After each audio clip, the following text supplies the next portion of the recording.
श्री स्वामी समर्थ माझ्या यूट्यूब चॅनलमध्ये सर्व स्वयंसेवकांचं हार्दिक स्वागत आहे। तर आजचा व्हिडिओ आहे जपमाळ कशी घ्यायची व जपमाळीचे कोणते नियम आहेत किंवा जपमाळ करण्याची पद्धत कोणती आहे, जपमाळ केल्यानंतर काय फायदे होतात। तर चला व्हिडिओला सुरुवात करूया। बघा, न दिसणारा पण सदैव सोबत असणारा म्हणजे आपला देव, आणि आपल्या देवाची आपण सर्वांनी कशा पद्धतीने सेवा करायची, कोणकोणत्या पद्धतीने सेवा करायची हे आपल्या सर्वांनाच माहीत आहे। आपण पारायण करतो, मंत्र जप करतो, नामस्मरण करतो, ह्या प्रत्येक माध्यमातून आपण देवापर्यंत पोहोचण्याचा प्रयत्न करत असतो। तर आता जपमाळेवर जप केल्यानंतर माळ कपाळाला लावून प्रथम डाव्या नेत्राला व नंतर उजव्या नेत्राला तिचा स्पर्श करावा कधीही। आणि सर्वप्रथम मला असं वाटतं, नामस्मरण हीच सर्वात मोठी सेवा। नामस्मरण करायची, याचा फायदा काय आहे व कशामुळं करायचं। नाम आकाशापेक्षाही मोठे आहे। नामस्मरण हे केल्याने आपण मागच्या जन्मीचं जे पाप आपल्याकडून नकळत घडलेलं असतं त्यातून मुक्तता होते। अशक्य गोष्टी सध्या शक्य होतात। कर्म बंधनातून सुटका होण्यास मदत होते। संत जे आहेत ते आपल्या कीर्तनाच्या माध्यमातून, आपल्या प्रवचनाच्या माध्यमातून देवापर्यंत पोहोचण्याचा प्रयत्न करत असतात। गगनाहूनही वाढ नाम आहे, गगनापेक्षा मोठं नाम आहे। श्री स्वामी समर्थ मंत्र जप हा अहोरात्रतेने सर्वार्थपणे जपावा। तर सर्वप्रथम आपण जपमाळीत 11 माळा का करतो, तर पहिली माळ आहे हे आपल्या गुरूंसाठी, दुसरी आणि तिसरी माळ आहे आपल्या मातापितांसाठी, चौथी मित्रांसाठी, पाचवी काम, सहावी क्रोध, सातवी मोह, आठवी लोभ, नववी मत्स्य, 10वी अहंकार आणि 11वी माळ हे फक्त आपल्या स्वतःसाठी असते। त्यामुळे प्रत्येकाने 11 माळी जप करावा। तर त्याबद्दल आपण माहिती घेऊया। डाव्या हाताने माळेला स्पर्श कधीही करू नये। नित्य जपाची माळ मनगटात किंवा गळ्यात धारण कधीच करू नये। माळेवर जप करताना मण्याचा आवाज अजिबात झाला नाही पाहिजे। मणी एकमेकावर आदळल्या गेले नाही पाहिजे। त्याचबरोबर जपाची माळ ही नेहमी पवित्र ठिकाणी म्हणजे आपल्या देवघरामध्ये ठेवलेली पाहिजे। माळेचे मणी नेहमी गाठलेले असावेत आणि आपण जपमाळ करत असताना मेरुमणी येताच माळ उलटवायची असते, हे प्रत्येकाला माहीत आहे। कोणत्याही परिस्थितीत मेरुमणी ओलांडून जप करू नये।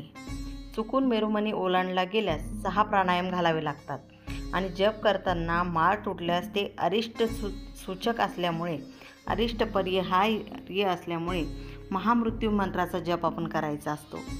जपमाळीने जप करताना शक्यतो गोमुखी वापरावी आणि एका व्यक्तीने एकच जपमाळ वापरायची असते।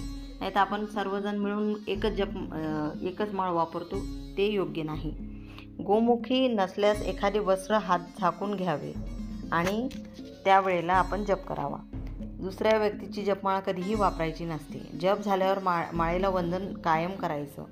माळ नेहमी देवघरात एखाद्या डब्बीत ठेवायची, अस्ताव्यस्त अवस्थेत कधीही ठेवायची नाही।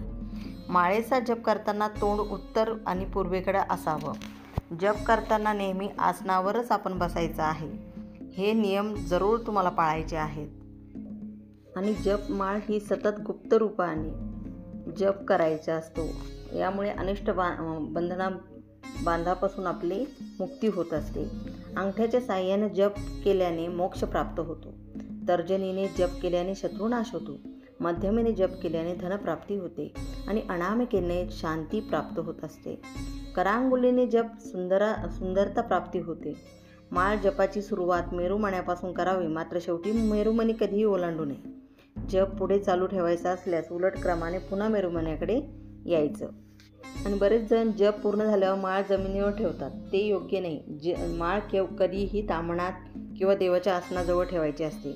आणि बरेच जण माळ जप झाल्यावर खुंटीवर अडकवतात, ते पण करायचं नाही। किंवा उघड्या जागेत असं सहज कुणाचीही नजर पडेल किंवा दृष्टी पडेल अशी ठेवायची नाही। किंवा लाकडाच्या डबीमध्ये तुम्ही ठेवावी। ही माळ कोणीही वापरलेली नसावी। जप करण्यासाठी जी माळ आपण उपयोगात आणतो त्यामध्ये 108 मणी असावेत. 108 मणी असण्याचं धार्मिक आणि वैज्ञानिक कारण आहे. जपासाठी माळ ही रुद्राक्ष किंवा तुळस, स्फटिक, कमळगट्टा, पोवळा, मोती अशा विविध प्रकारच्या माळा वापरल्या जातात. या माळामध्ये एक प्रकारचा अदृश्य चमत्कारिक प्रभाव असतो. माळेने एखाद्या मंत्राचा जप केल्यास कोणतेही कठीण कार्य सिद्धीस जात असते. देवाच्या स्मरणांसाठी मंत्रजप हा सर्वश्रेष्ठ उपाय असून पुरातन काळापासून आपण बघतो की ऋषीमुनी असतील, संत असतील, हे जपमाळ हे कायम करत असतात.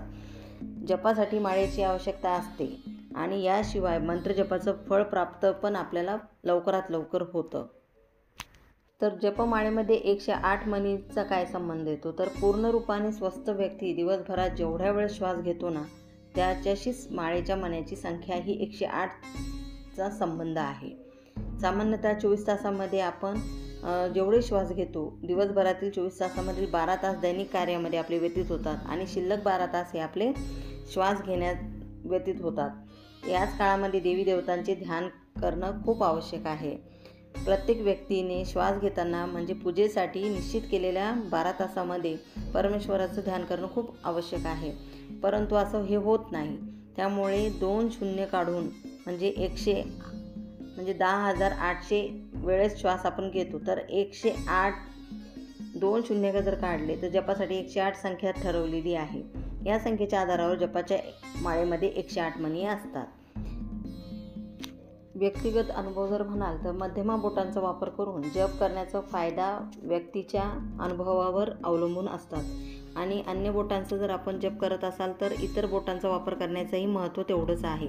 त्यामुळे जपमाळेचा जप करताना मध्यमेच्या बोटाचा वापर करण्याचं पौराणिक कारण आहे. तथापि हे लक्षात घेणं महत्त्वाचं आहे की केवळ एक विश्वास आहे की सर्वात महत्त्वाचं म्हणजे जप करताना आपल्या मनाला शांत ठेवणं आणि भक्तिभावानं जप करणं हे खूप महत्त्वाचं आहे.